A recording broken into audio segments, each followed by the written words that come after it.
yours. Beyond the plenary agenda, but actually really much on the agenda of the European Parliament, because you know that we have a very important vote coming up this Thursday in the ENVI committee, which is going to be on the nature restoration law. And now you could say, well, this is just one law, but actually it goes really beyond that, because it's one of the crucial elements of the Green Deal and the whole strategy to cut emissions by 55% by 2030. And this vote is going to be very important for the discussion to continue. As you know, the Greens have been pushing very hard for this nature-related part of the Green Deal.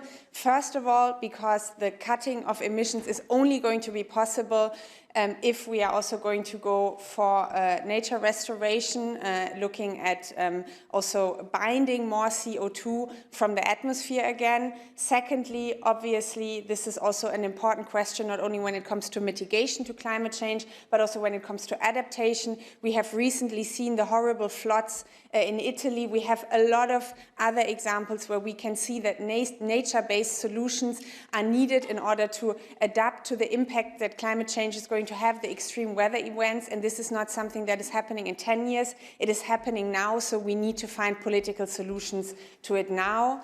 And thirdly, and I've already indicated this law is not an alone-standing law, it's part of a bigger package, and if this law would be voted down by the European Parliament, it would be a major blow to the agenda to fight climate change together here in this European Parliament. I remember very well when a very big majority, an overwhelming majority in this Parliament declared a climate emergency. That was not a long time ago, just a couple of years. Now we see the tide is turning, especially the EPP is going against having a strong Green Deal standing up together to climate change. And we are very concerned by this. We see an attack on the proposals that are coming out of the Commission, and now the nature restoration law will really be the moment where we will see the truth of whether we will still be able to push through legislation until the end of this legislature. And now you will probably say, well, you know, you are the co-chair of the Green Group in the European Parliament. How surprising that you are saying this. But maybe you have seen that just this week, major corporation business came out in favor of the nature restoration law. And I quickly want to quote one aspect of it, where they basically say that we applaud the European Union as a global leader in enacting progressive environmental legislation which balances the need to protect nature with socio-economic priorities, driving and inspiring action and ambition internationally. This leadership is essential to signal globally that the European Union will continue to drive this agenda. And I really want to insist on this. This is not only about reaching the climate goals. This is not only about protecting our nature and biodiversity. This is also about whether we are going to be global leaders in the green transition, whether we are going to be competitive in the future. For that, we need this green legislation right now. The Greens are saying this, businesses are saying this, civil society is saying this, and we hope that on Thursday also a majority in the ENVI committee is going to say that, and we are going to fight for that. This is the vote that is going to be crucial for us. We are also going to have an agenda point specifically on the situation and the deterioration of rule of law in Poland. You have heard about a number of changes that have been proposed, amongst others the changing of the electoral law, but also installing a commission to investigate on Russian influence, which is now called this Lex Tusk, which is basically there to intimidate the opposition, and even this commission has the power to force people to withdraw their candidacies and not to be able to hold office anymore. We know that there is a very important election coming up in Poland this year. We want this election to meet democratic standards. This is why we, together with the group leaders of the 4 other big groups here in this democratic groups here in this parliament, have called for a full-scale election observation by the OSCE. And also this debate will obviously have the aim of really pushing the Polish government to come back to a path of rule of law. We are very concerned about the state of democracy in Poland right now, and we are continue to stand side by side with the citizens and the civil society in Poland that are standing up against that. I'm going to leave it here. Sorry, I was quite long, But now I'm happy for your questions. Thank you, Terry. Yeah, we are happy to take your questions. You also have the option to ask questions online. I see James Cantor is online. So are there any questions in the room? So, yes, please. Please indicate your name and media you work with. I think you were first and then second here in the second row. Thank you. Yes. Thank you very much, Leo Lichterhout, for context. I have two questions. The first one on the nature restoration law and the second one on the ethics body. So the first one on the nature restoration law, I'm wondering if, in case in NV committee, the amendment to reject the proposal is not adopted, do you believe that there is a risk that that other amendments may be adopted and that may reduce the ambition of the law? And in which case, would you be ready to vote down the proposal if it is, let's say, denaturated and face a scenario like the one we faced last year with the Fit for 55 text in plenary? And the second question on the ethics body.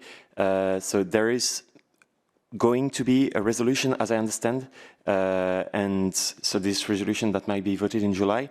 I heard that some groups were not in favor of a resolution. Can you explain to me a bit how this played out and when this one decided? And also if there already has been some progress on the process, the internal process of the European Parliament to negotiate with the other institutions. Have you already agreed on a structure, some rapporteurs, maybe someone that will be sent out to negotiate with the other institutions? Thank you very much. Maybe I start before it gets too messy. I start with the ethics body. I mean, the situation as it stands right now, and this is also why we were pushing so hard to have this resolution, that basically the proposal that the Commission is now coming up with is not at all meeting the standards of what we want in the European Parliament.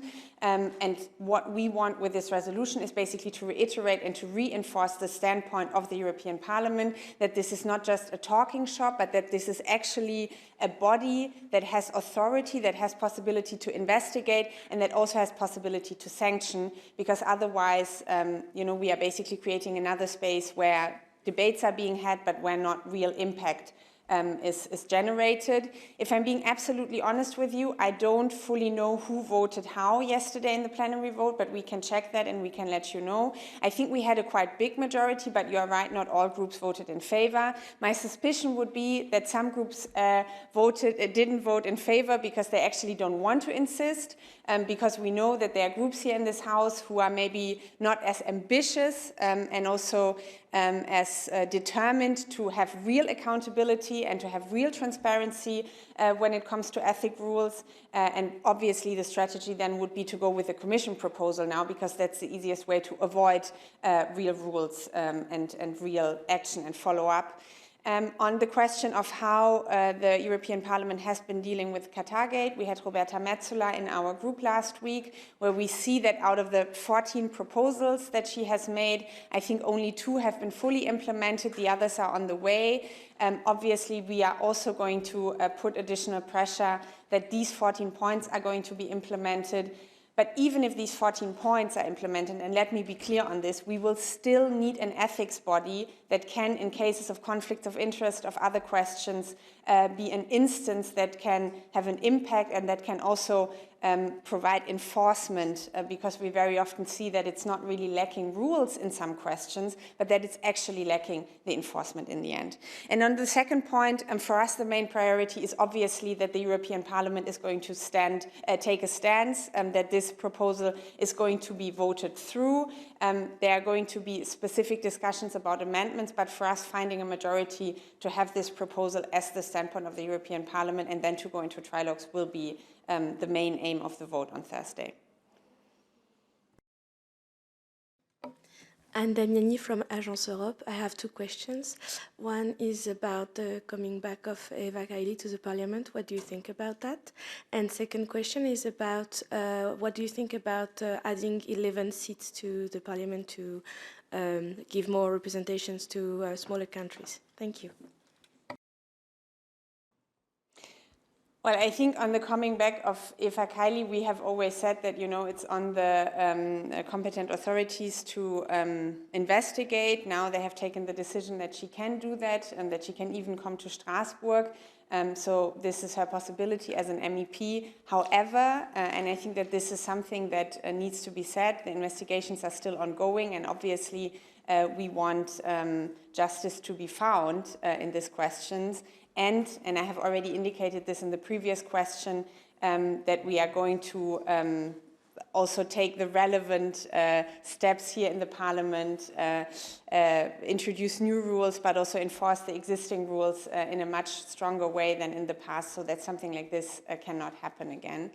And on the question of the seats, you know that the Green Group has always been a very strong advocate of having transnational lists.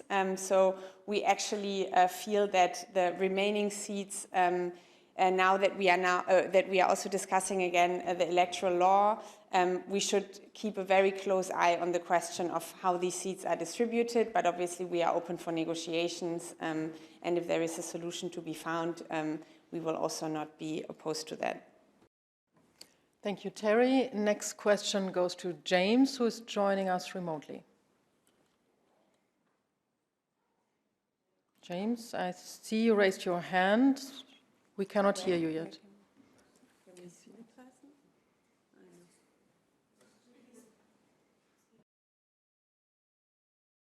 Please press the speak button. Then you should be unmuted. Yes, we can see you now. Can you hear me? Yes. Great. Sorry about that. Thanks, Pia. Hi, Terry. On the Green Deal legislation and nature restoration in particular, you know, a lot of EPP talking points on this stuff is being driven by the perception that farmers are hurting and the supposed strength of these farmer citizens movements. What is the Greens' response to this focus on farmers? I mean, is it real? And is it something that one has to take seriously, or is it something that is sort of being used to essentially, you know, oppose legislation that they simply don't want? Thanks. Well, you might be aware of the fact that we are actually a group that has a number of farmers sitting with us. So obviously we really care about what farmers think, and we are also in close discussions with them on this nature restoration proposal, but also, for example, on the regulation on the reduction of pesticides. And yes, there are different positions.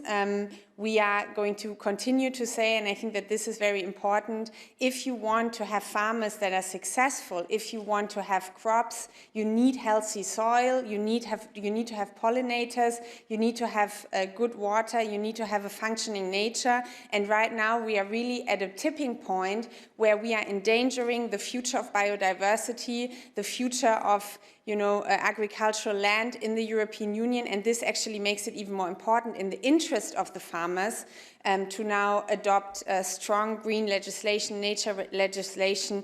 But of course, compromise will have to be found. That is why we are negotiating. This is also why a lot of discussions, including with our shadows or rapporteurs in the specific files, have been had. So for us, farmers play an important role, but in the interest of the farmers, it is important to push through this legislation right now. But I would like to say something on the position that the EPP has been taking. Now, you know that the EPP 2 weeks ago walked out of the negotiations on the nature restoration law. And to me, this is exactly the wrong signal that you can send. Because yes, there can be different views. EPP can take a different view on certain things. But walking out of a negotiation with other democratic groups as the biggest group in this parliament, as the group of the Commission President that has proposed this agenda and also this law, is really a sign that is going into the absolute wrong direction, because it means that they are basically having that they are trying to torpedo and to block now the progress that is still ahead of us, that they are trying to blow up the Green Deal as a whole. And this is something that you can imagine is not in the interest of citizens, not of farmers, not of anyone in the European Union, because when you are seeing a problem, when you're seeing a big political challenge ahead of you, you can do two things. You can either say, we are going to tackle it, we are going to address this problem, and we are going to find political solutions to it, or you can say, and this is what EPP is doing right now, basically the Greens are complaining too much and we are just going to walk out of the negotiations. If I'm being very honest, I would have expected better from the biggest democratic group here in this parliament. So I hope that they are, with the vote on Thursday, also going to find back to a constructive way of discussing and dealing with the legislation that is still ahead of us. Yes, please. Emmanuel Beretta from Le Point. What do you answer to Commissioner Vera Jourova when she said that there is no legal basis on the treaties to give such power you want to the ethics body? Well, we have clearly pointed out in the initiative report that the European Parliament has adopted, by the way, with a majority, that there are ways. Of course, this can be discussed, but the proposal that the Commission is now coming up with is definitely jumping too short, for giving this body the possibility to actually do something that has a real impact.